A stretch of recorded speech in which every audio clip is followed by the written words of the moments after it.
Well, hello, everybody. I'm John, and welcome to our new VetToCEO program. We're jacked that we've launched this thing and that you're here to be part of the inaugural course. I'm here with my co-founder, Mike Horn. Mike, how you doing today? I'm doing okay, John. How about you? I'm doing just great. So we had to inject some youth into our programs because of my colleague. So we have this guy, Quentin Graves, with us tonight. How you doing, Quentin? I'm great. Thank you. Thanks. So, oh boy, it's refreshing to have youth and optimism and excitement with me. Thank you for being here tonight. So, we're going to get rolling here. You'll hear all about Quentin and his story here in a few minutes. But just to kind of level set everybody, there are plenty. We're going to talk about small business, capital SMALL business. Mergers and acquisitions are mostly buying and selling small businesses, not so much merging them. And our program is focused on that. And then there's another level to it I'll get to in a minute. But what we want to do is promote other programs. There's many great programs out there. Most of the ones we know about are on this slide. In your resource list in your interface is links to all of these. You should check them all out. I know Quentin went to the Acquirer one and loved it. And you'll hear about that later. Buy Then Build. Most of you who are on this call might have known about that book. Very famous book. A lot of people know about that book. It's a really good book written by Walter Diebel that gets into the buy side pretty well. And then for sellers, the other book is called Walking to Destiny. Really great book. I read that one more recently myself, and that really was from the founder of the Exit Planning Institute, and it talks about all the things you need to think about as you go to sell your business. And our program is designed to be for both sellers and buyers to educate us, to educate people that participate on both sides of that process and to build an ecosystem of buyers and sellers at scale to facilitate transactions in a fair and profitable way for both sides. We do have a bias, though. This program, what also makes it unique is we're focused on veterans at VetToCEO. VetToCEO is a nonprofit organization we founded in 2013, and we've been running another program, an accelerator program. It's kind of our signature program, and this program has come out of that as a program. But we focus on helping transitioning members of the military get into small business ownership. And we've started this program called Pass the Guidon because we talk about three paths to small business ownership: startup, buying a franchise, or buying an existing business. And increasingly, that third path, buying an existing business, is becoming more and more attractive to veterans because of their military experience. And Pass the Guidon is kind of a phrase most military people know. You see a picture here. It's when one unit commander transfers the leadership of that unit to the incoming commander, and there's a ceremony called Pass the Guidon, and that's what you're looking at here. So Pass the Guidon is all about passing on one small business from an owner that started it and has owned it a while, or bought it before and has owned it a while and now wants to exit, and then doing a deal with a veteran who's looking to buy that business. So our program is balanced for both sellers and buyers. It's all about education. We don't charge anything for this particular program, as you know.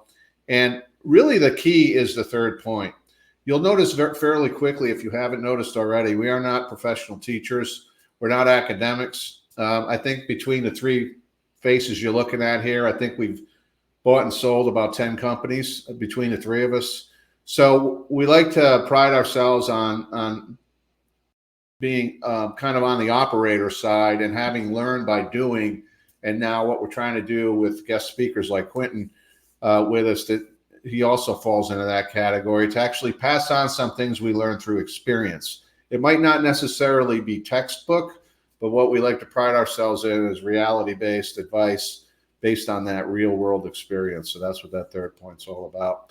We do have an app. If you haven't downloaded it yet, if you go to passtheguidon.org, or if you go into the App Store, Apple App Store, or or the Android store, you'll find it. And we encourage you to download the app. The app is designed to be the technology where we're going to aggregate and build this ecosystem of buyers and sellers. So it allows you to interact with each other, whether you're a seller or a buyer, and kind of stay in tune with what we're doing, stay in tune with opportunities. And there are more features of that app coming out in the future regarding things that support the transfer of businesses from a seller to a buyer. So here's the agenda for tonight. We have 3 modules. This is the first of 3. And what we're going to do is kind of set the baseline tonight. We're going to talk about the acquisition process at a high level, at wave top level. We're going to talk about some tactics for finding a business to buy and some things to think about if you're a seller.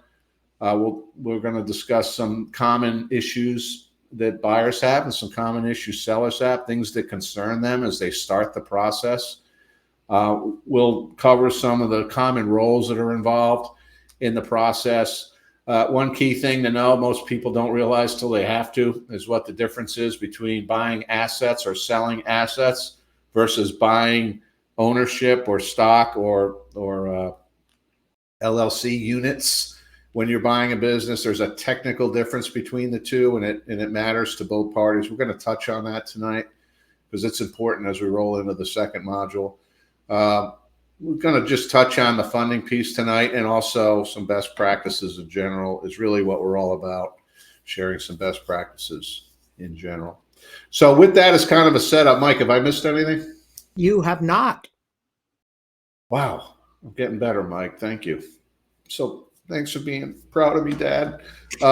Quentin, what I'd like to do is kind of turn it over to you now. I've heard your story a couple times now. I think it's awesome. And if you could just share with the group what your story is, some things you learned, and some bottom line things you learned through that, that'd be great. Sure. Yeah. Thanks, John. So I want to start with some background, just so you guys know that I'm just like you, or even possibly less qualified than you are to buy a business. So I joined the Marine Corps straight out of high school, enlisted as an infantryman, was not academic, was not on the college path. And that was a great experience. I got out after 4 years. I used my GI Bill, went to San Diego State, got a business degree, or an undergraduate degree, and went to W-2 work. I did sales for 10 years, selling software. And sales is a pretty brutal and thankless career path. And it just wore out after 10 years. And I was looking for something new. So came upon the acquisition space, the ETA space, as some people call it, and didn't know anything about it. So I bought a course. I bought into Acquira, and I didn't even know what biz buy sell was. I didn't know anything about buying a company. So everything I learned through a course. And you don't necessarily, I know lots of people who bought businesses without going through courses, but that gave me the confidence to know that other people are doing this type of thing, and they're successful. So I went on my hunt, pretty much all biz buy sell, which is not totally recommended. But I did find a decent business in there through, paddling through all the crappy businesses through there. And it's a security guard company. There's no technology, there's no camera monitoring that we offer. All of our guards are unarmed. It's a very simple business for my first business to jump into.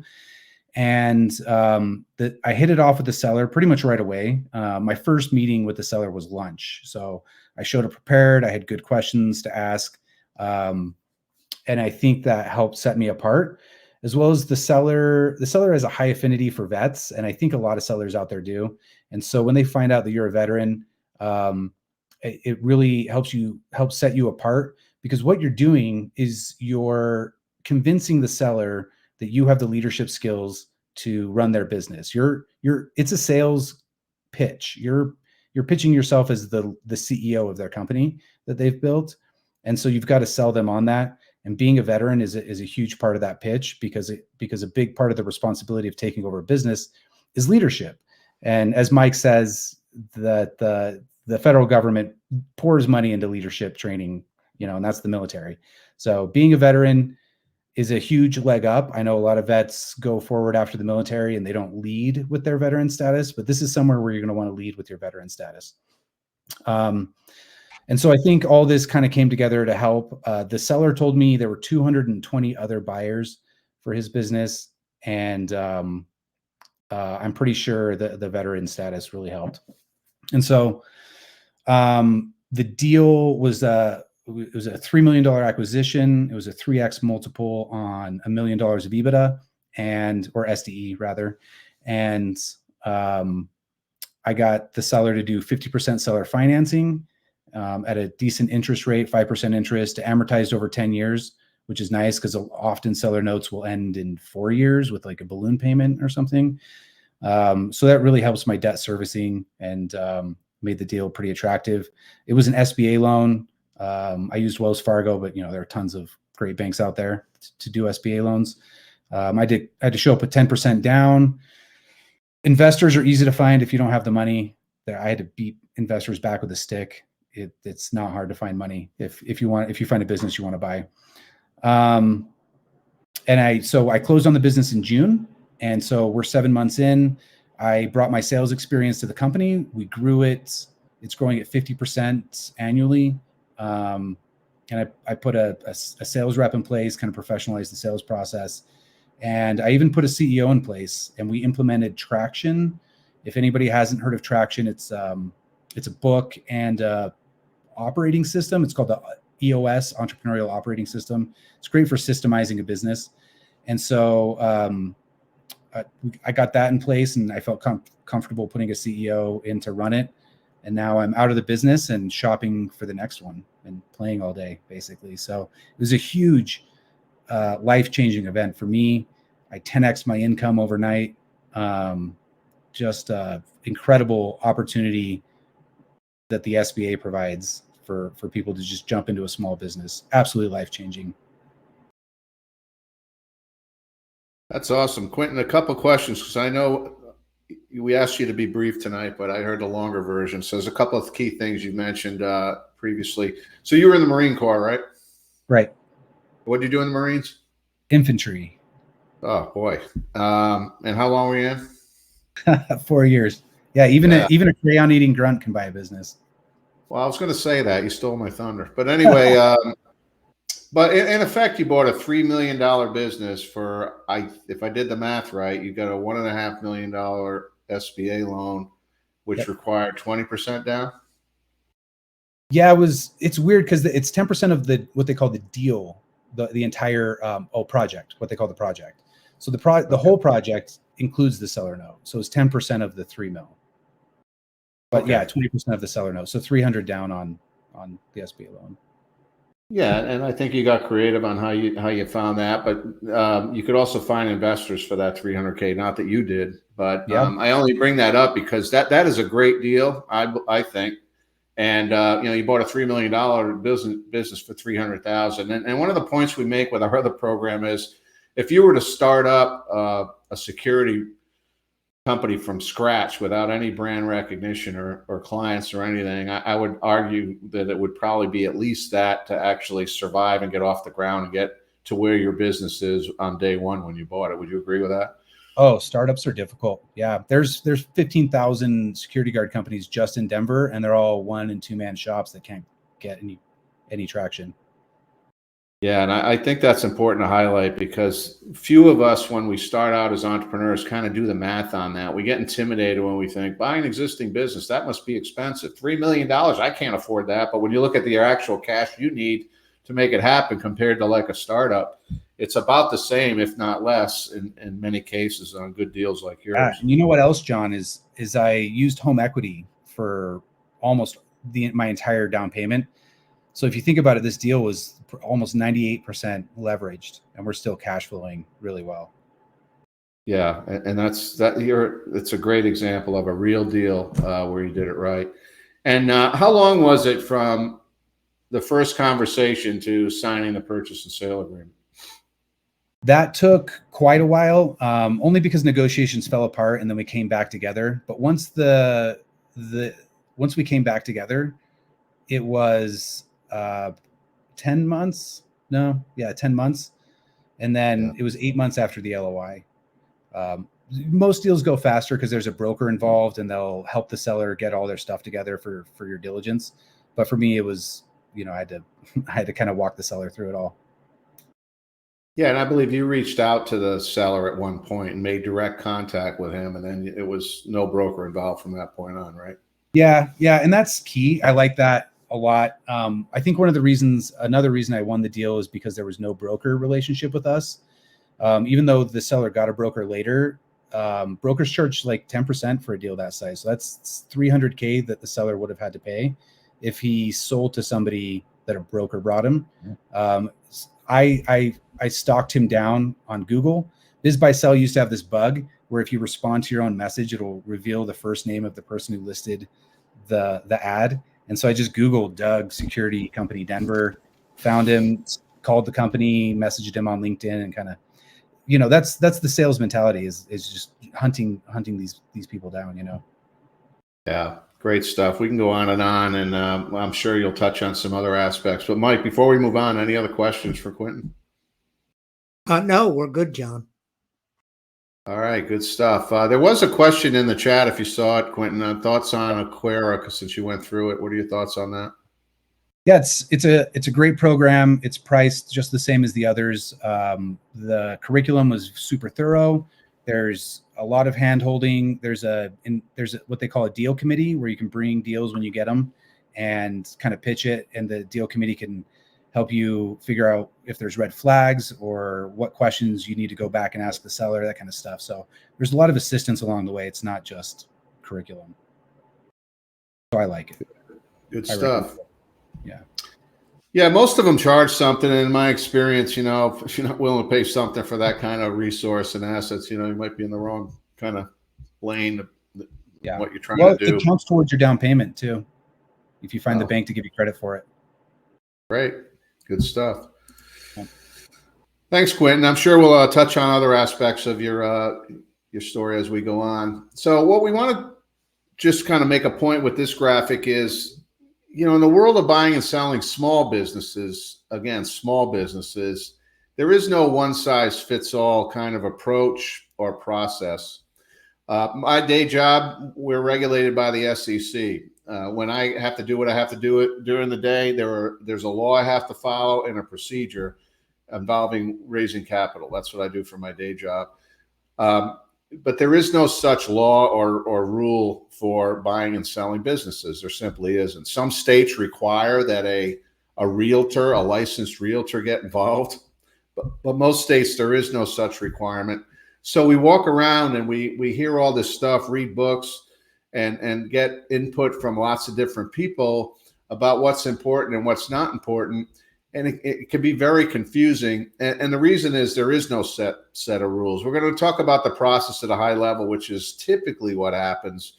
But just the point to be made is be careful what advice you take and who you listen to. There is no locked in concrete way to do this. Every single situation is different. Now, when you get up to higher and higher levels, bigger and bigger companies, it is more standardized because you have more and more people involved that have to be involved. You have auditors, M&A attorneys, investment bankers, Q of E people, all these kind of people we'll touch on tonight that have to be involved with big deals. But when you're talking small businesses, you don't have a lot of those folks involved, and you might skip a few steps. So what we want to do with this program is kind of give you a lay of the land in terms of what the process should look like, could look like, but also talk about the different options you have on how to assemble your sale of your business or the purchase of a business. And this is the first image we want to make a point with. So larger businesses are typically in the VC private equity level. And I owned a business for 17 years, and I got a gazillion calls from searchers, right? All the time. It was the same emails, like a canned email. I'm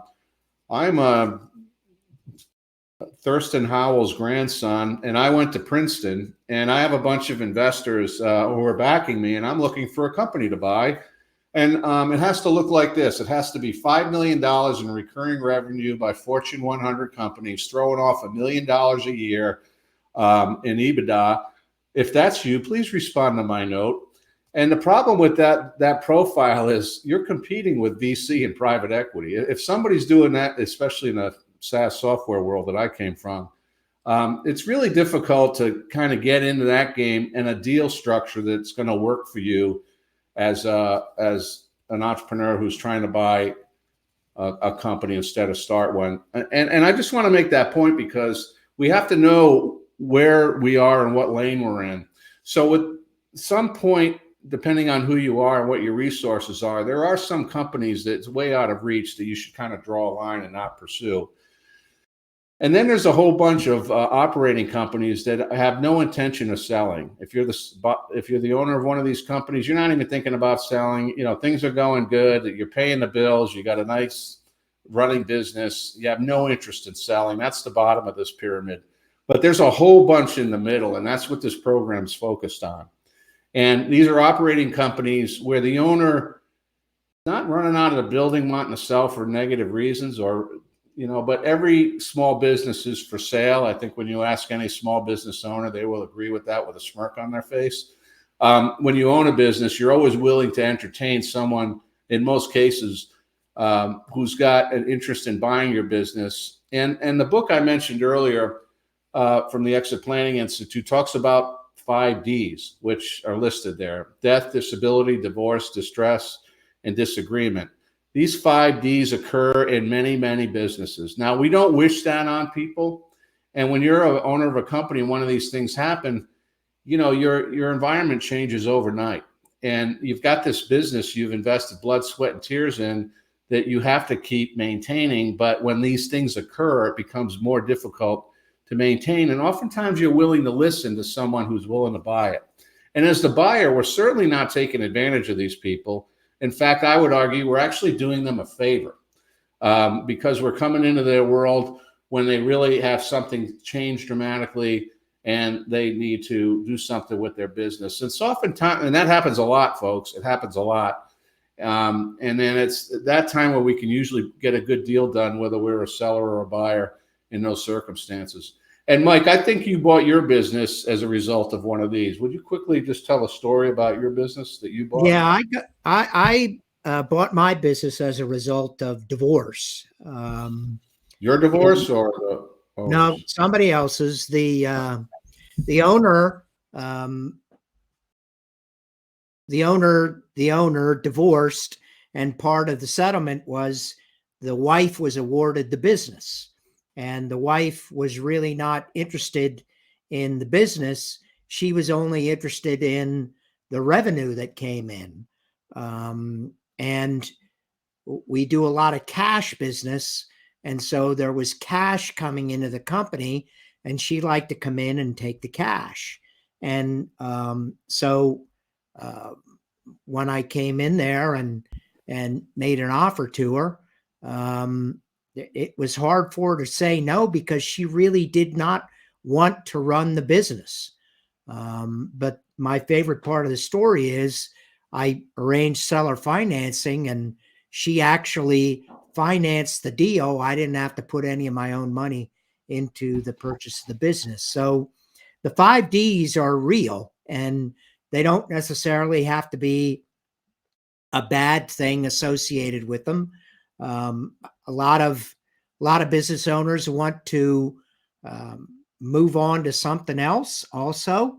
And as a result of that yearning to move on to something else, that's another motivation for them to sell. John?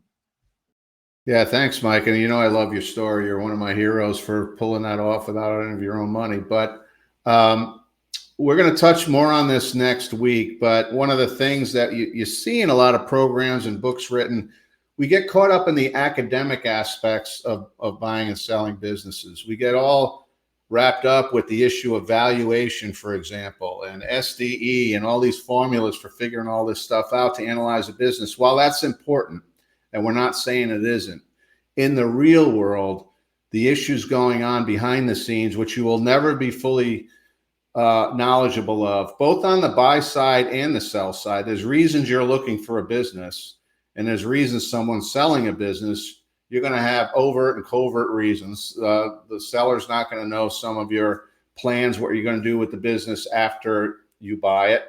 And the seller might have some things going on in his or her life that you're not aware of. So that's a truism in most business transactions at small levels.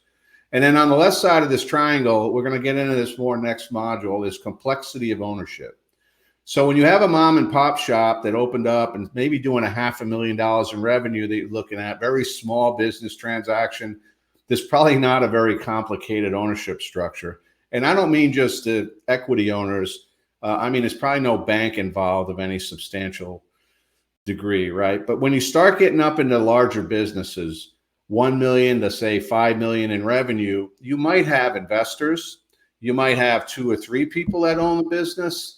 If you have an operating agreement, or say it's a third, guess what happens? Out of 1 or 2 of those thirds, their lives change too. 5 Ds happen there.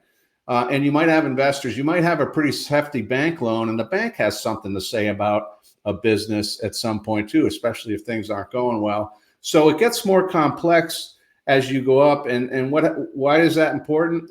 It's because the reasons why companies sell at certain prices, a lot of it has to do with complexity on both sides. And we're going to get into more of that. And that's something that's not talked about in a lot of programs, but that is the real world. And we're going to talk more about that next week when we talk about valuation. And part of that, related to that, is the issue of what is driving value. And this comes out of the book, Walking the Destiny. And most businesses, every business has both tangibles and intangibles. And with a lot of the academic approaches to, the process of buying and selling businesses, it's heavily weighted towards the tangibles, right? What does your balance sheet look like? What do you have for assets in the business? You can see that, count all that stuff, see it in reports. But much of the value of a business is on the right side of this slide. It's in the intangibles, the brand. What is the brand? The customer list, the employees and the strength of the employees and the team, the infrastructure that's in place. All this stuff has value. And you put the two together, and you can derive a valuation, and then you can also derive a price, which are 2 very different things. We'll cover that more next week, so just keep that in mind.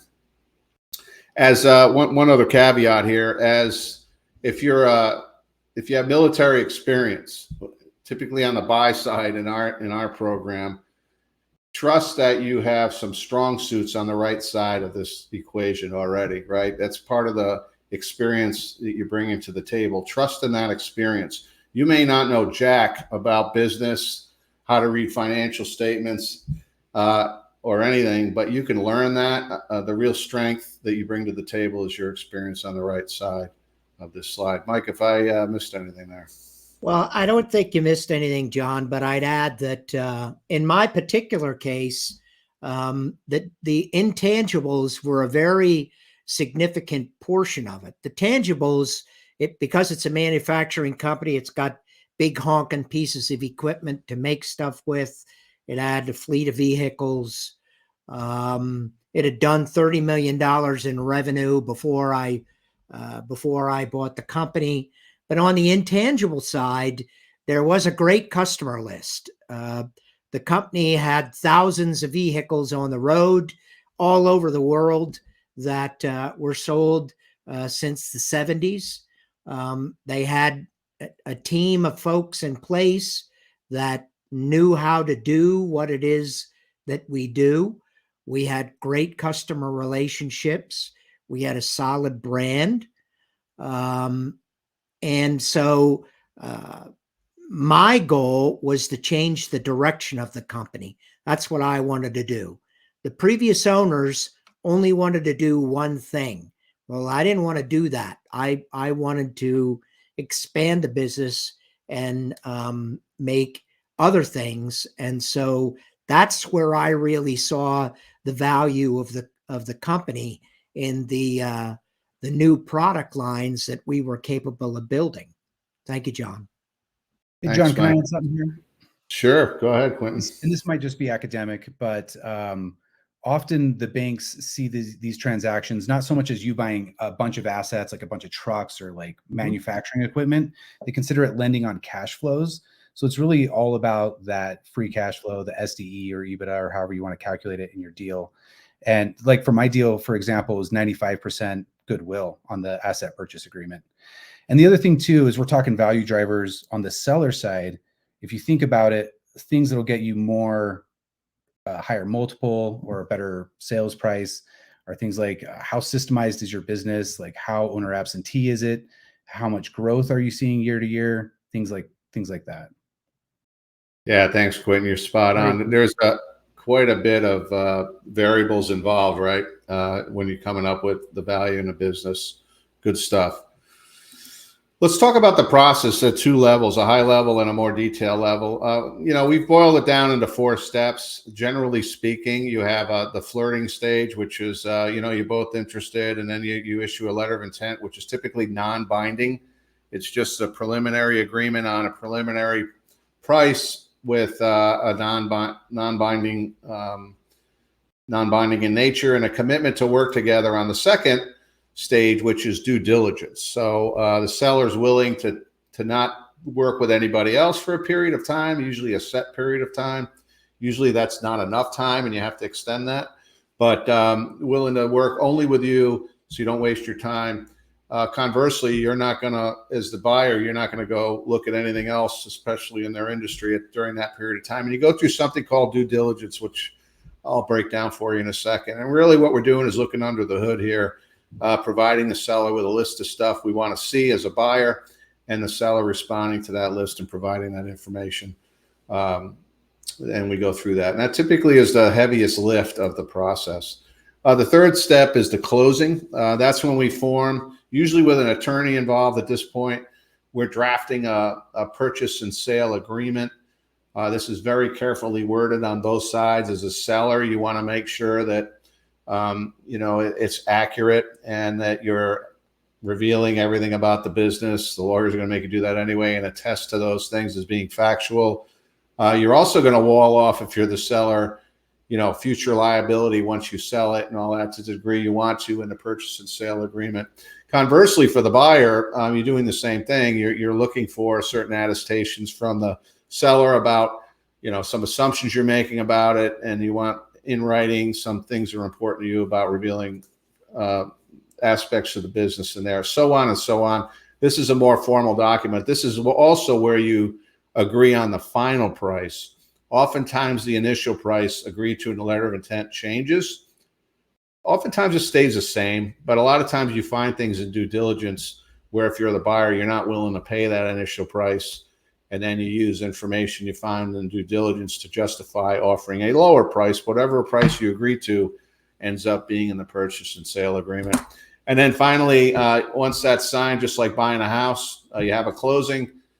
Both parties sign a purchase and sale agreement, then you start executing the transition plan. And that's really the 4 steps. And if we look at it in more detail, these are the types of things that happen in each phase. I won't read this slide to you.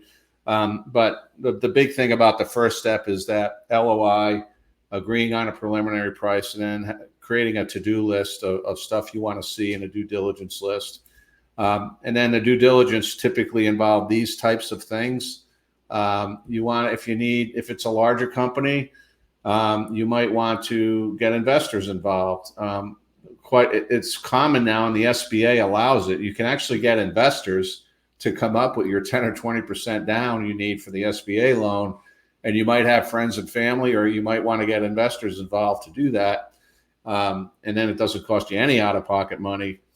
And that's what you're all figuring all out in this particular phase. This is where the most time usually takes place and the most work takes place.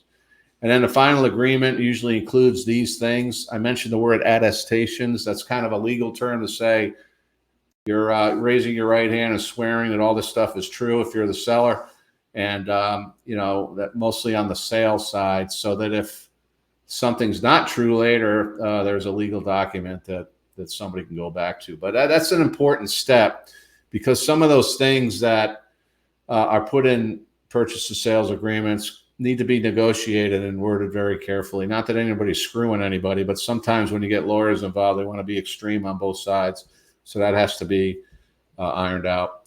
The final purchase price, like I said, agreeing to a plan. Quite often the former seller may need to stay involved depending on the business. And in other cases, I was looking at the chat, I think Mike didn't want the owner around at all, right? So it depends on the situation, but oftentimes there is a transitionary period where you are asking for and want to document what the seller's commitment is to help you transition. That's what that's all about. And of course, the artifact from that step is the purchase and sale agreement. And then there's the post-purchase phase where we're doing the transition. And there's something called post-closing adjustments we'll talk about. Something called a holdback. And oftentimes that's an afterthought to people that have never bought a company before. Most sellers, if they have nothing to hide, are fine with a holdback. When I sold my company, I was okay with a sizable holdback. And we'll talk about what a holdback is. Basically, you're carving out a portion of the purchase price, putting it in escrow in case something unexpected happens for a period of time after the agreement's signed and you've taken over the business. For example, you might have somebody send you an invoice for something that happened before the transaction occurred that you weren't aware of and that the seller didn't disclose to you, right? That's kind of on the seller to say, oh yeah, I need to pay that out of my pocket. I didn't tell you about that. That's an example, right? Or a lot of other things. I'm going to pause here. Mike, have I missed anything? No, you didn't miss anything, John. I mean, the one thing that I would say is there's a lot of work associated with this particular slide. A lot of work on the seller side and a lot of work on the buyer side, because my experience with small businesses is that they are not very well organized, and their financials are not, their financials do not meet the Defense Audit Agency's standards. And so they are just a bunch of Excel spreadsheets and other stuff. And that doesn't mean it's not a diamond in the rough. That just means that the seller is not as organized as they could be. So just keep that in mind, that there's a boatload of work on both the seller and the buyer side. Thank you, John. Thanks, Mike. John, can I add something? Sure. Go ahead, Quentin. On the due diligence stuff, the slide can be somewhat scary looking because it sounds like you're jumping straight into an offer with somebody, and it's a non-binding offer. Of course, it's the LOI, but oftentimes you can break due diligence up into pre-LOI and post-LOI due diligence. The pre-LOI stuff is like kind of high level. You're looking for red flags, seeing if it's even a business you want to place an offer on. You're asking questions that are going to help you price the company properly so you can put in a proper offer that you don't need to change that much later on. And then after you both agree and the LOI signed, then you get into deeper due diligence. You want to see customer contracts, stuff that you can't really ask for, or the sellers are not willing to share before an LOI is signed, really. Good stuff. Good stuff. And Mike, I would agree with you. Most small business owners don't have all this stuff at the ready, right? When they get, and we don't, a lot of them, we don't run our businesses that diligently sometimes. And again, it happens a lot because you don't have to, but when you go time to sell it, you got to button all that stuff up. And sometimes that requires some work. We'll talk about some people that will help you with that here later on, but that's typically the case. Mike, let's cover the first question. All right. So the first question that we would like your feedback in the chat box is, what are the first steps to take to put your business up for sale as a seller? When you're a seller, what are the first steps that you really need to take? And the key thing that we need to remember is that, and John just alluded to it, not everyone has their business in a condition that it's ready to sell all the time. Because I do a lot of government business. The Defense Contract Audit Agency comes in and visits me and wants to see my systems, and those systems are inspected based on certain criteria to include the financial systems. And so, you got to have your shit together when you're going into one of these inspections, and because you want to be able to pass the inspection, because that's how you garner more government contracts. So we've got some stuff coming in. Sellers should clean up and organize their financial records, and that's just not just not as easy as it could be. But getting your financial orders, your financials in order, and getting those tax returns all put together and have them available. I know companies that this stuff is not even online. They still keep paper copies of all of this crap. So if you wanted to see the previous tax years, they'd have to go find some banker's box somewhere and pull the freaking things out. So one of the things that we do is all of this stuff is online. It's on a server. It's in the cloud, and it's relatively straightforward to find these things. So on the buyer's end, someone tell me some of the ways that you go about finding a business to buy. And as we wait for that to come in, I had an interesting conversation with someone today, and I asked him, are there businesses for sale in your town? And who knows about them? How do you find out about them? And he had some very interesting stories to tell about that. Certainly, you can go to a broker. That's one way to find out about businesses that are for sale. But in my opinion, that's not necessarily the best way of finding a business for sale. We heard Quentin tell about Biz Buy Sell. There are lots of other brokers out there that represent different businesses and no business listings that are online. But one of the ways that you can find businesses for sale is by talking to your local Chamber of Commerce. If you go in to see the Chamber of Commerce, and I don't mean calling them up and say, hey, are there any businesses for sale in that town? I'm talking about going in and talking to the president of the Chamber of Commerce and members of the executive committees, and they will be able to point you in that direction. Another good market or another good way to find businesses is many municipalities and counties have economic development entities. And these are normally nonprofits. And those economic development people, they have their ear to the ground on businesses that may be for sale. And these off-market efforts that you take are very good. Another one that I always recommend is if you go on SAM, the System of Award Management, and you find veteran-owned businesses in the geographic area that you're looking for that are in business for what it is that you want to do, you could reach out to those folks because their information is all on SAM. Their phone number, their email address, all that crap is on there. And you could call these folks up and ask them questions about whether their business is for sale. The even more beautiful part of that is you could go on another government database and you could see the amount of business that they have done. You could see their government revenues going back for as far back as you want to go. So there are lots of different ways to find these businesses.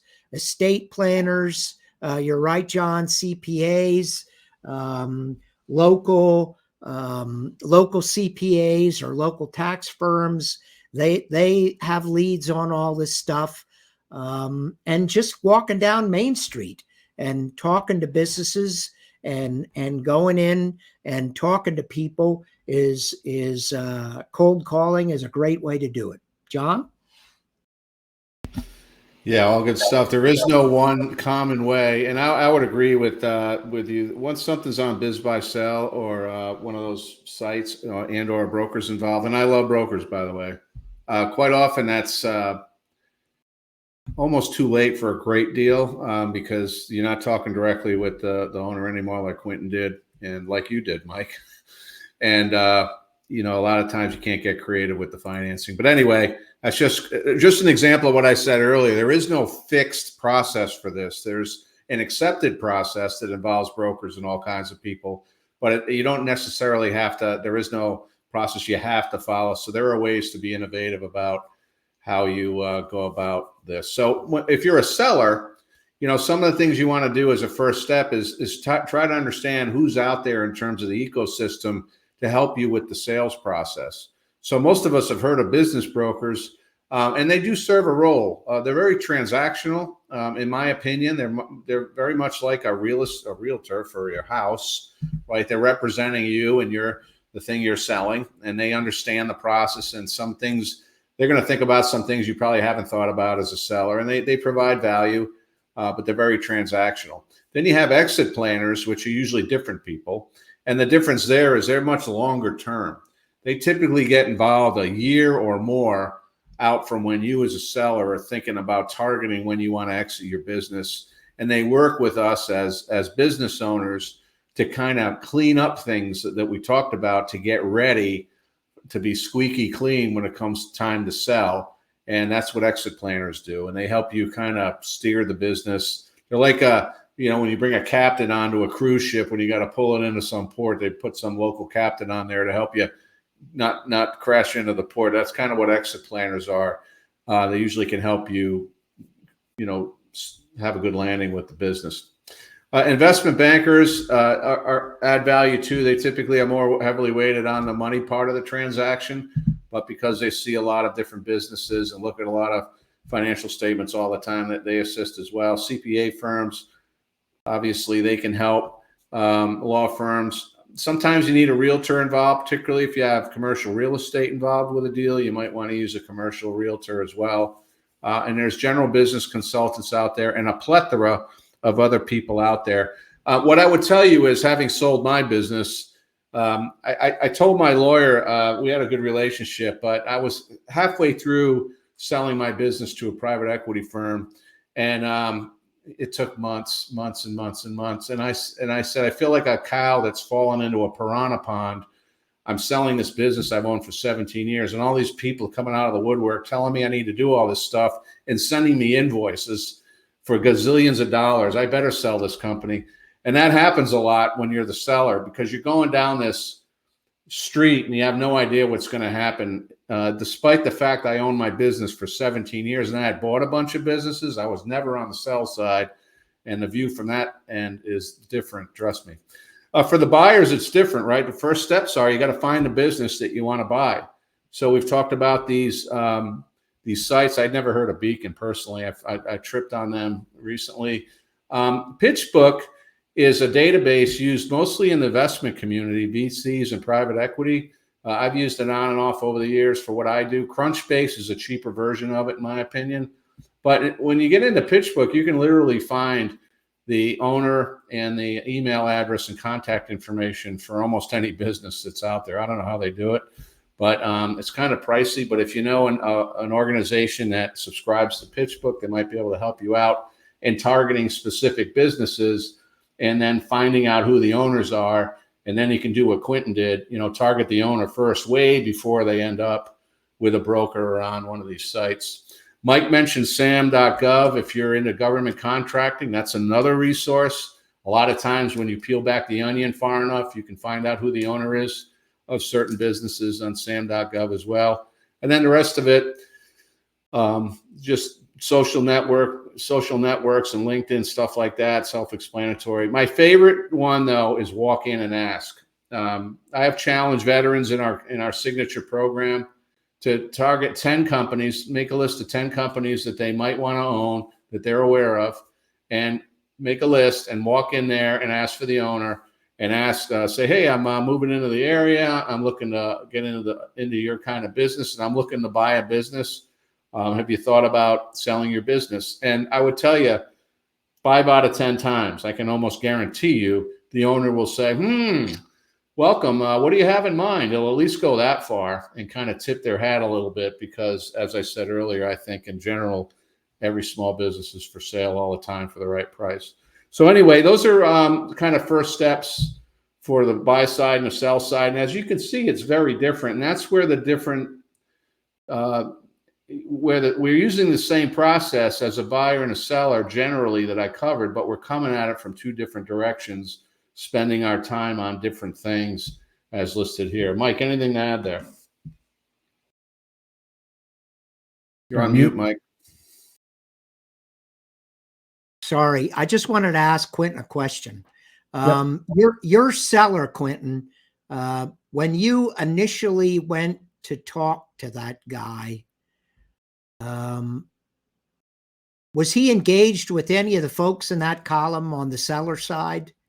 No. Yeah. No, and he didn't engage with anybody but a law firm near the end. That was it. Yeah. Never did. Yeah. Yeah. Interesting. And that's not unusual for the businesses that that we think about or we're talking about. Thank you, Quentin. Yeah, yeah. And brokers are, as a buyer, you kind of want your seller to have a broker because your broker can help your buyer put the business together and present it to you and help you get due diligence documents together for them. But I do, if I can add something also here, I think the first step for a buyer, often when you go to brokers, they want you to fill out their financial questionnaire. And if you do that for every broker, you're going to spend all your time doing that. So a quick way around that is to go to a bank first, shop your banks, get one lined up, get a letter of pre-approval, a pre-approval letter. And that will fly you by all the brokers. It lends a tremendous amount of credibility to you in the buyer's eyes as well. And it really just greases the tracks and shows you as a serious buyer, because there are a ton of tire kickers out there and you want to stand out from them. So I think number one, get that pre-approval letter, because you may not even know how much you can borrow, how big of a business you can buy. So get that figured out first, then go. Now you have your price range, then go shop. Great advice, Quinn. Thanks for that. You're spot on. Mike, let's go to the second question. All right. So sellers, and again, put your responses here in the chat box. What common concerns do sellers have? There are a lot of things that they worry about, keep them up at night, make them stare at the ceiling fan as it's turning round and round. And so what we'd like to hear from you is, what are some of their common concerns? You know, frequently a business is their baby, and they may worry about their baby. And so this is something that sellers frequently have challenges with. One of my common theories is that small business owners, sellers, frequently overvalue their business. And that is one of the concerns that they frequently have. And so it's something that that sellers have a big concern about. So any feedback on what the common concerns sellers may have? Yeah, I think we got mostly buyers in this group, but I put in there, I think everybody has what I call a floor price, right? I'm not the only one who uses that term, but like when you go to sell anything, your car, your house, whatever, you have a, boy, I'll take this, and anything above that would be gravy. Sellers, I believe, in most cases have the same kind of mentality. And so I think that's one of the concerns they have is what is the least amount they would take? Yeah. One of the things that I would suggest everyone do is, just like in the military, when we do mission analysis, we try to understand our enemy's strengths and weaknesses and look at the battle from the enemy's perspective. And in business, that is true also. So it's important that as buyers, we understand the crap that the sellers are really concerned about. You know, I have a guy that works for me that has worked at the company since the 1970s. and he remembers all of the old jobs. And so a big concern for many sellers is, are my employees going to be taken care of? So it's important that we understand, or what the common concerns for us as buyers are also, but we also need to think about the sellers. So in the chat box, put in there, what concerns do you have, buyers? I'll tell you a story. In the case of my business, I did an asset purchase, and I come to find out later on that the previous owner had forgotten to pay the Bureau of Workers' Comp fees for almost a year before that. But fortunately, I did an asset purchase, and I didn't buy any of the liabilities associated with it. So one of the common concerns that buyers have is, what liabilities are going to come out of the woodwork, as John talked about, and that's what a holdback are. And there can be all kinds of liabilities that are out there that the buyer or the seller may have legitimately forgotten, or the seller may really want to try to forget a situation that has recently happened. Quentin, what do you have to say? Yeah, I think sellers do have their floor price. That's often when you find sellers who have already been talking to a broker, and the broker's kind of told them what their business might be worth. Brokers can be helpful in bringing down what sellers expect for a price. But if you can find them off market, they may not have any idea. There's a great book called Negotiate Without Fear that recommends that you show up with 3 offers in your LOI. People like offers. So you can kind of structure it. You can play with pull on different levers of the deal. And you're starting, you get to start the negotiations with the price point, not the other way around. That's one thing that came to mind. Very good. Very good. John? Yeah, that's great stuff, Quentin. As always, when we work with buyers in my day job, oftentimes the best practice is to offer two prices that you're willing to buy at. You know, one involving seller financing, which is typically a higher price, and then the lower one is without it. And that, because mentally people cannot react to two points and negotiate a third that works for the seller, instead of just one price with one option, and you're either going to hit the bullseye or not, right? It's just psychologically a different way of negotiating a fair price that both parties are willing to go with. Anyway, good stuff. Common concerns for the sellers are listed here, right? Clearly the selling price, that's always at the top of the list. At some point, they're not interested. They'd rather hold the business than waste their time and get back to running the business if they're not going to get their floor price. The terms, of course, right? Everybody wants cash up front as the seller, but oftentimes that's not going to happen. So there's some kind of financing involved on the buyer's side. You're competing with, if you're a buyer, you're competing with cash buyers. If you don't have the cash, you need bank financing or investors. You're going to be less appealing, of course, if you're the seller than a cash buyer, just like, selling your house. So asset versus equity sale, we're going to talk more about that starting tonight and then next week. That's a big deal, folks. Sellers typically want to do equity sales simply because they pay less taxes on the transaction than they do if they sell the assets. And for the buyers, it's just the opposite, and other reasons for the buyers we'll get into. Time, how long is it going to take us to close this thing is also a concern for sellers. And one of the main reasons for that is we're worried about the business deteriorating during this process, right? We're worried about employees finding out that we're going to sell the business, and they're going to get all worried.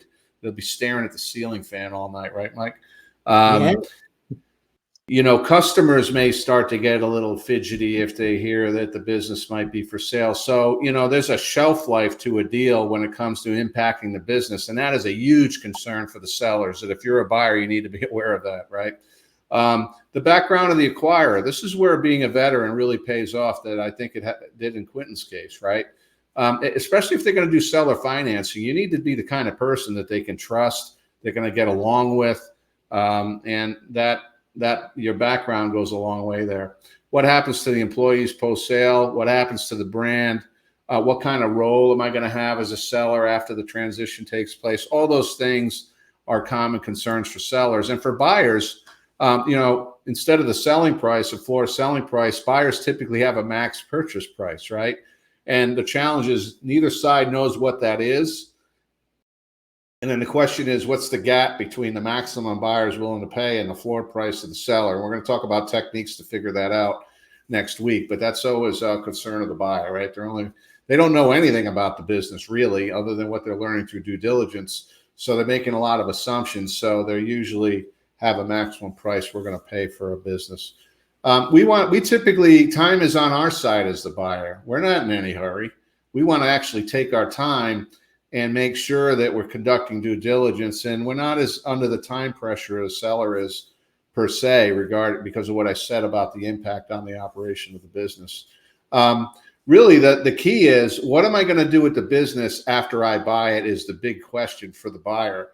We recommend, if you're a buyer, very rarely you're going to buy the business and keep it exactly like it is. Most of us who are entrepreneurial want to buy the business and transform it like Mike did. Mike's transformed it holistically over the years into something it clearly was when he bought it. So what's our plan for that? We're kind of worried about how customers are going to react if they have strong relationships with the seller and the seller goes away.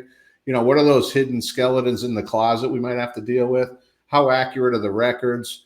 And we prefer an asset sale because by buying the assets, we're kind of washing our hands of any lingering liabilities that might exist if we buy the entity itself through an equity sale. So as you can see, there's contrasting concerns on both sides. And part of the challenge of buying an existing business is kind of ironing all this stuff out, but acknowledging that there are different priorities and pressures on both sides, on the seller side and on the buyer side. Mike, anything to add to that? No, that's all good, John. Thank you. Quentin, how about you? Yeah.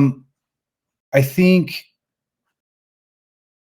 the narrative about what you're going to do with the company after the sale.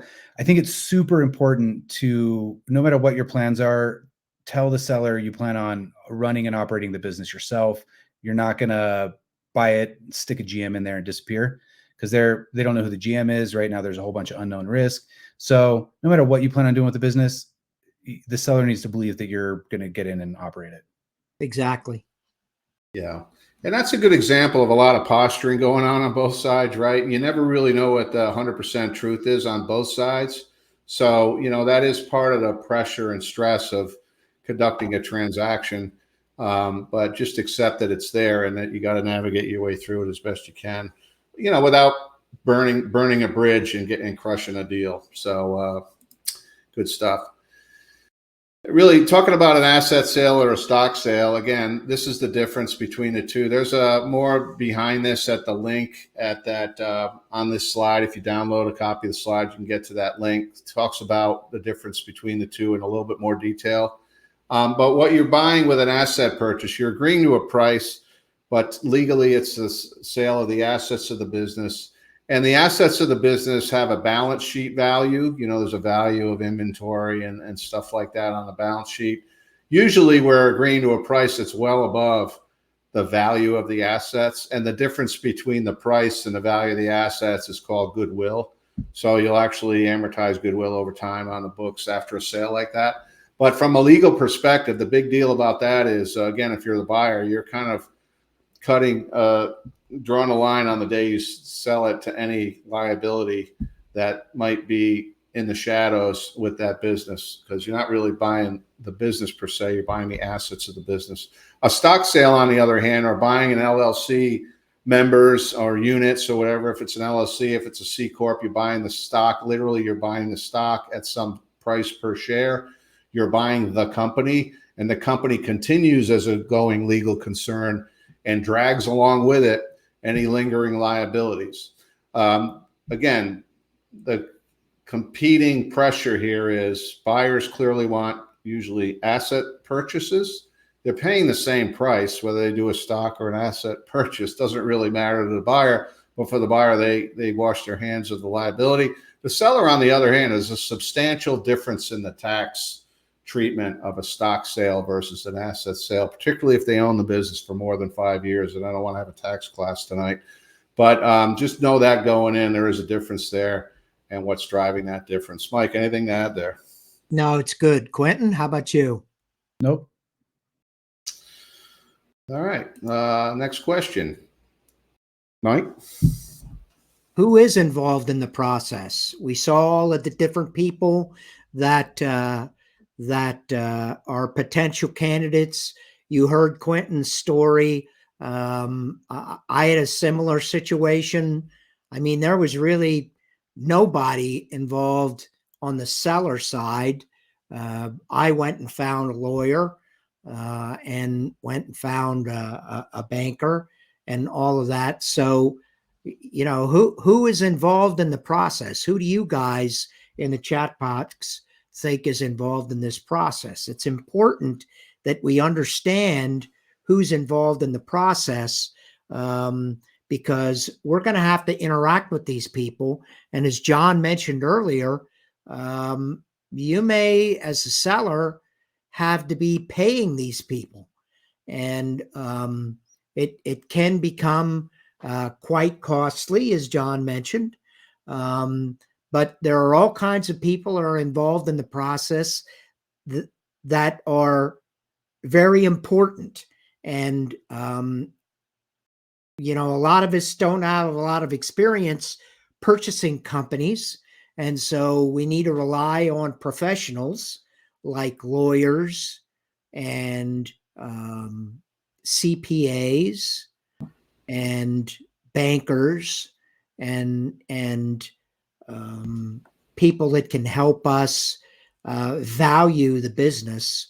So all of these people are very involved in this process that allow the deal to go through.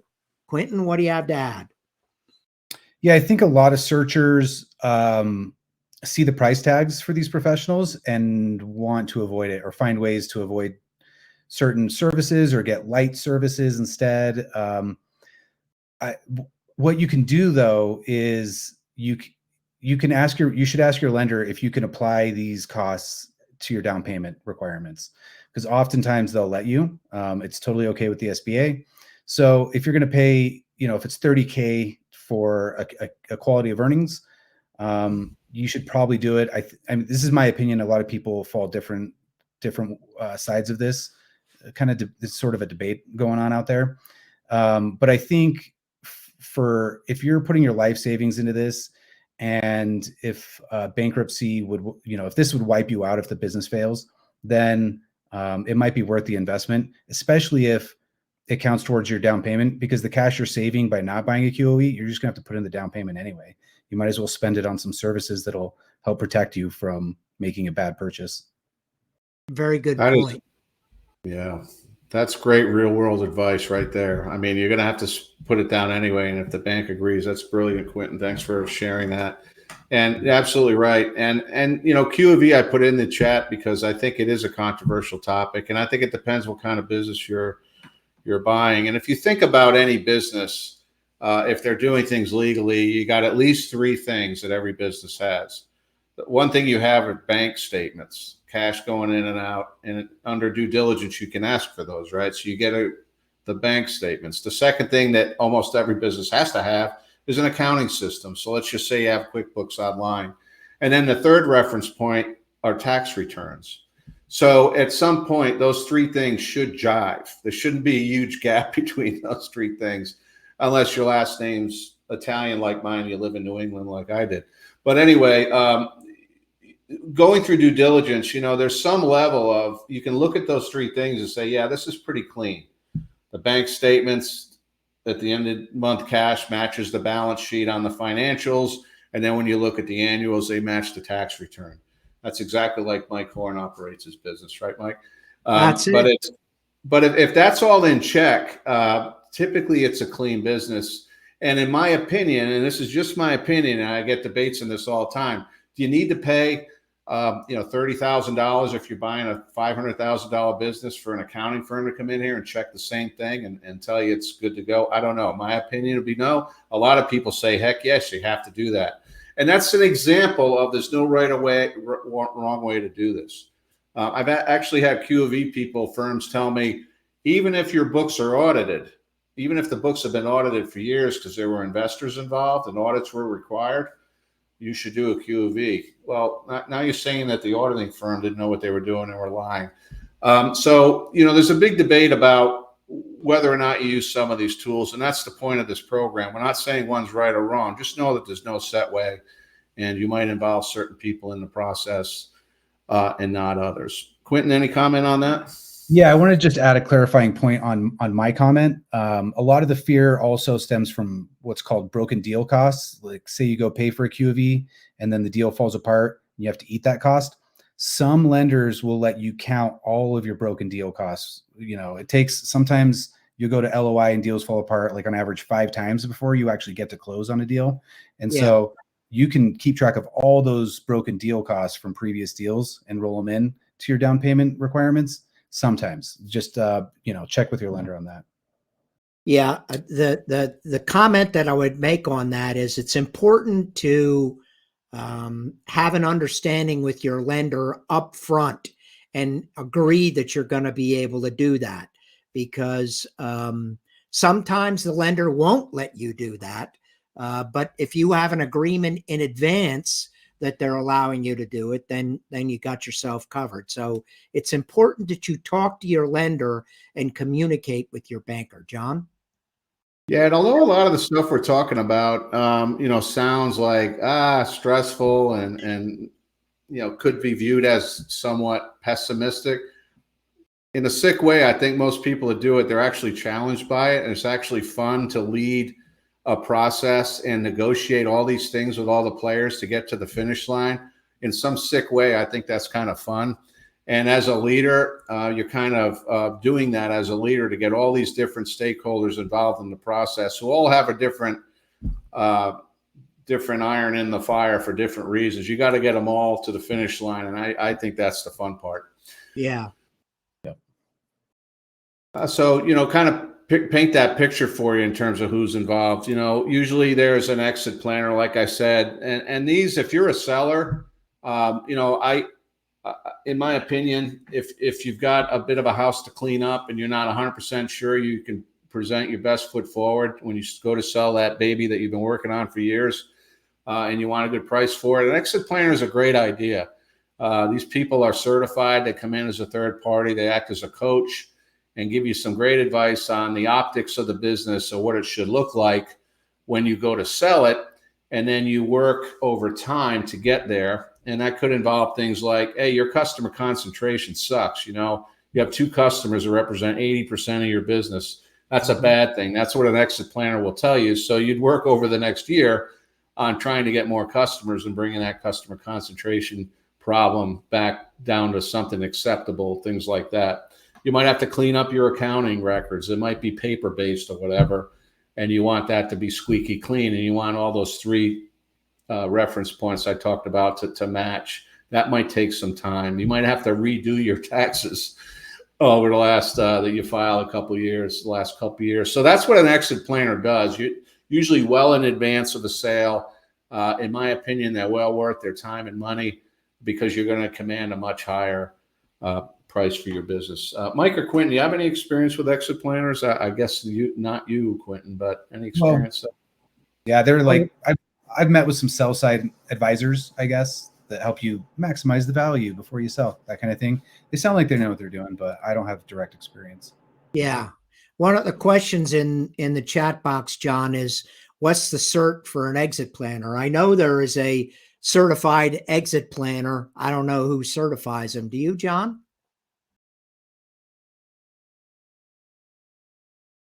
You're on mute. Yeah, the Exit Planning Institute is the organization. So I'll put it in the chat. You can go to their website. Okay. And they have something called a SEPA certification that they offer. So good question. And I want to go back to something that I said before, John, relating to what you talked about. Not every business that's for sale has their shit all squared away. A lot of successful businesses that are generating revenue and have been in business for a long time are still operating in archaic ways. And in my opinion, these are potential diamonds in the rough. And simply because they're not all squared away with systems is not a reason to walk away from them. Thank you, John. Yeah, not to beat a dead horse, but another thing an exit planner does with this like year plus worth of time is a lot of businesses, let's face it, especially cash-based businesses, the owner has a lot of discretion over that, and I'll leave it at that. But when they go to sell their business, that comes back to bite them in the rear end, because the official optics of the company may not necessarily be the reality of the business.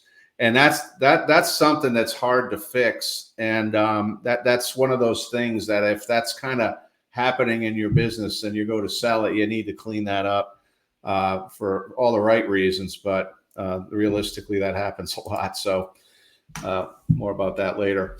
Anyway, a business broker is the person we're most familiar with usually as a buyer or a seller. And these are much more short range, transactional based. They want to sell your business for you, execute the transaction very aggressively. Again, most of the business brokers will, and we know some good ones, what they're doing is kind of screening a lot of potential buyers. As Quentin said, there's a lot of tire kickers out there that are never going to do a deal for whatever reason. So business brokers have a good way of filtering them out. A lot of times as veterans, we kind of hit a brick wall with brokers, and I'll tell you why. One of the requirements usually is that they want a net worth statement. So they'll make you fill out this net worth statement. And they'll say, unless you're worth at least $750,000 of net worth, we're not interested in talking to you. Well, a lot of veterans don't have that, and that's kind of a pet peeve of mine. So, there are obstacles that get in the way sometimes when a business broker is involved. Brokers are well intended with that, but some buyers, like veterans, oftentimes can't get by some of those walls when there's a broker involved. Mike or Quentin, anything to add there? Go ahead, Quentin. Yeah, go ahead. Yeah. I mean, you nailed it. It's really made me not like brokers because of that blocking and arbitrary net worth requirements. And that's why I think that pre-approval letter get you right past that. It should state on that letter how much you're approved for. It should say 3 million or whatever, and then you're good. They don't need to dig in anymore. Yeah. And in the case of franchises, there are many franchisors that have this high bar for liquid assets or net worth, and that too can become a challenge for veterans. But I'm always in the mindset that everything is negotiable. And so you really can't be put off by some of these things. If you really want to go after it, you've got to be in a position where you can negotiate that stuff. Thank you, John. Yeah, and lastly, I'll add, I think in the real world, get to know some business brokers in your area and let them know who you are and tell them what kind of business you're looking for. And if you can develop a personal relationship with them as a buyer, when they get something that's kind of in your lane before it even hits any kind of site or whatever, oftentimes you're going to get a first look at it. So again, that's an unwritten way of getting access to some deals you might not otherwise get if you don't take some time and effort to do that. These are two of my favorites, CPAs and lawyers, right? So when we get involved with due diligence, now you're going to bring in the heavy guns. Might bring in a CPA firm to do a QOV, which stands for quality of earnings. And what they do is kind of like an audit where they go through all the books and validate that the way the numbers that are appearing in the financial statements are valid and backed up by records and documentation. I had to go through that. It was brutal, but it was similar to an audit. I've gone through audits as well from CPA firms, and it's just another service CPA firms offer for M&A transactions. But whether you do a Q of E or not, you definitely want a CPA to come in as part of your team to take a look at the books. Typically, they're going to work with their counterpart on the seller side. And if you're a seller, you want to have a good CPA that can explain the numbers and justify your books, your tax returns, and all that stuff. Lawyers, we all love lawyers. I love lawyers. I have friends that are lawyers, but they got to get involved. And, I'll leave it at that. But both sides will end up needing lawyers, particularly to craft the purchase and sale agreement, which in my opinion is the most important role of the lawyer in the process. Quentin, anything to add to that? I just want to say you should encourage your seller to get a lawyer who has experience with doing M&A transactions of this size. Because if they've got a buddy who does huge transactions, they're going to drop a huge contract on your desk, and your lawyer, now you got to pay your lawyer more to work with this unnecessarily complex contract. So like the seller's lawyer, if you have any chance to influence who they choose, I'd make some recommendations to them. Yeah, good point. Mike, anything to add there? Well, I just reinforce Quentin's point that, your seller may be buddies with the local lawyer that has a storefront shop downtown, but that's not the best cat to be working with in the sale of a business. So I agree 100% with what Quentin said. If you can influence that in some way, it's a good idea to do it. Thank you, John. Yeah, good idea. And then you have bankers and investors, and you want to get a banker on your side as early as possible with that pre-approval and stuff like that. Doesn't necessarily mean that you're ever going to get a loan approved. I live in this world, and pre-approvals, they hand them out like candy. I'm not diminishing the value of them like early in the process. It does have value, but that's pre-underwriting. And if anybody who's ever gone through this process can attest that the number of people that get involved on the bank side grows. And every time you think you've given them everything, some new person you never heard of before is asking for one more thing. And it takes forever. And I will tell you this too, bankers never say no, N-O. They say no, K-N-O-W a lot, but they'll never say N-O. And oftentimes you get right to the end and they go, hey, you want the good news or the bad news? And they'll say, well, hey, what's the good news? We're going to approve your loan. Great. What could possibly be the bad news? Well, we need you to move $400,000 into a checking account, move all your retirement assets over, and keep $100,000 minimum in your checking account at all times, or you're in default. That's their way of saying no. So you got to beware of that. That happens a lot late in the process when the bank decides they're not going to back the deal. They'll never say no, but they'll give you a set of conditions you're never going to agree to, and they want you to say no. I'm not painting a dark picture of the banking industry, but I've seen it happen a lot. And you just want to sniff that out early and make sure that your banking partners, you're pretty confident they're going to be with you at the finish line. Quentin or Mike, anything to add to that? Well, I'd add that actually happened to me. The banker said, if you deposit $50,000 in the bank, we're going to give you this note and you'll be good to go. So I put the 50 G's in the bank account, and guess what? The guy went dark on me. Where is this freaking guy? And so I pulled the money back out. Thank you, John. Quentin?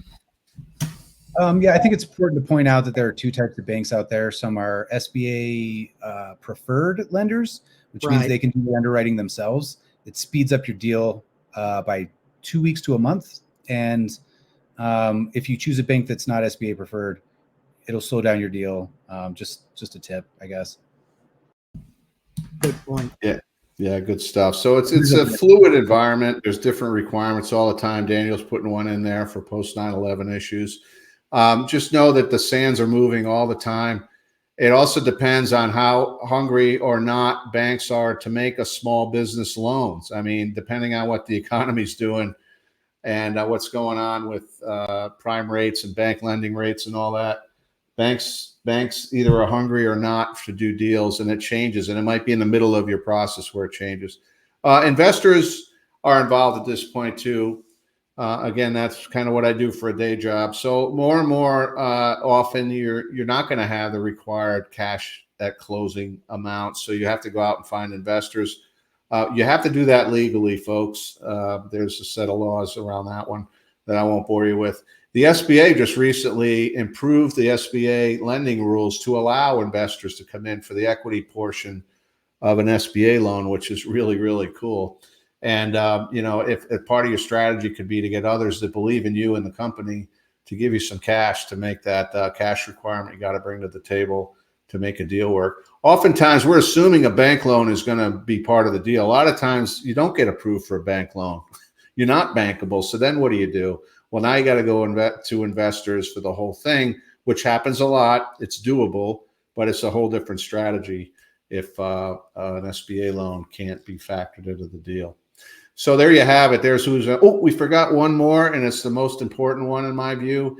And oftentimes these people show up on demand late in the process, and that's your local bartender. So as you go through the process, you're going to need some kind of advice, and you're going to have to go into the spirit world to find answers. And these folks are invaluable in my experience in the input that they provide during the process. Mike or Quentin, any advice on the roles that I just went over? All good, John. Quentin? Perfect. All right, folks. So that's module one. We just kind of want to paint the picture. We have this program because we want to encourage sellers to sell and buyers to buy. Sometimes it comes over as too challenging or mind-numbing, or too, something that seems something we can't do. But if these three slobs that you're looking at on the video screen can do it, you can too. It is manageable, particularly if you're on the buy side with military experience. We're used to letting the situation develop. We're used to leading others towards a common goal. We're used to dealing with all different kinds of people. So trust in that experience to get you to the goal line. And if you're a seller, just understand there's a lot of people involved. There's a process. You have to be patient. And you might want to think about having on the other side of the table a veteran who's going to do all the things I just said to help you get your deal done to your satisfaction if you're the seller. So I'm going to close it out here by concluding my comments. We'll start with Quentin, then we'll move on to Mike to close it out. Quentin, any final thoughts? Yeah, I want to offer some words of encouragement to everybody. The first thing people think about when buying a business is the risk. $3 million is a lot of money, or however much you're going to be buying. And I think the risk is really miscalculated in this space. If you think about the risk of, or if you look at the stats, 95% of startups fail, right? We all know that stat, but it's the inverse for buying a business. It's depending on who you ask, it's 4% or 2.6% of SBA loans fail. And it's because the bank's underwriting it. The businesses have already found product market fit. They've been around for a number of years, and they've proven that the business works. And so I think there's just not a lot of risk in buying a business the way people normally think about how business can be risky. Businesses don't fail overnight. There's many opportunities to restructure the debt as you go along. If you fall on troubled times, you can grow up out of that. It takes a long time to kill a business to actually default on debt. And if you have a seller note, like I do, like a 50% seller note, that seller's invested. He wants that money. So if you fall in cash crunches, that person can help you. It's just, yeah. So I think the risk is way overloaded in this space. I think it's a lot safer than people think. And I would encourage everybody to go out and do this. It's life-changing. I agree 100%, Quentin. I'm a big believer that the majority of people are not going to end up living in a van down by the river. And that is the advantage of buying an existing business. You have a business that's already generating revenue. It's making money. It will continue to make money as long as you don't screw it up. So that's one of the advantages of buying an existing business. One of the things that we always suggest you do is become a lifelong learner. And there are lots of resources for learning out there. These are two resources right here that are available from the SBA. The SBA has got some great courses out there that that will help you understand things a little bit more. John, anything else? No, that's it. Just going to make an announcement. The next module was scheduled for next Thursday, but we have to change that. We have a scheduling conflict. We were going to move it to Wednesday, but it's Valentine's Day, and every year Mike likes to take me out for Valentine's Day. So we're going to move Module 2 to Thursday, February 22nd, and then we'll have Module 3 the week after that. We apologize for the late change, but we have day jobs as well, and due to some other circumstance, we can't do it next Thursday. So we'll send some reminders out. Hope to see you in Module 2. We're going to talk about the issue of valuation in the context of due diligence and the difference between valuation and the purchase and sales price. They are different, and we'll talk about what drives that difference. Thanks for your attention, guys. We'll see you in the next module. Thanks.